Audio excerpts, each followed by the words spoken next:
Jonim dadam, mana ana shu Monzacha sizga o'g'lingizdan sovg'a. To'xta. Pulni qayerdan olding?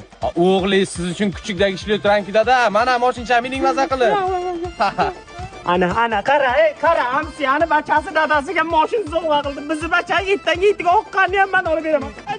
Qachon odam bo'lasan sen? Yo'lima tegdi bular. Jonim dadam, mana sizga o'g'lingizdan Toshkent Citydan 2 xonali uy kalitchasi. Rostdan Toshkent Citydanmi? Ha, maza qilib yashang dada. Rahmat, bacham pulni qayerdan olyapsan? Ohay, siz uchun o'g'lingiz kuchukdagi ishlar o'tiranki dada. Mushti pardadanga uy sovg'a qilibsan, senga ming bo'lib kelsin bacham. Rahmat. Ana, qara, hamsiyani bachasiga qara.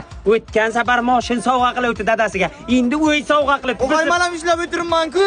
Sen ishlagan puling 2 kilo kartoshka bilan 1 kilo piyozdan boshqa hech narsaga yetmaydi. Ket ko'zima ko'rma yetmak. Ibi, hamsiya cho'ntishlikmi, nima yig'layapsiz? Ularga bacha qamaldi-da. Ibi, nimaga qamaylar? Sizni bachangiz moshin uy sovg'a qildi-ku. O'g'irlik qilgan ekan. O'g'irlik. Ana ko'rdingizmi? Faqat hamsiya bachasini maqtaydingiz. Qamalibdi-ku o'g'irlik qilib. Men buni bachasini aytganman, men Ibrohim bachasini aytdim. O'zi Ibrohim bachasi sendan o'lik ortiq. O't qo'ya kartoshka bilan piyoz olib kel. Bachang o'zi aptidan ma'lum o'g'irligi.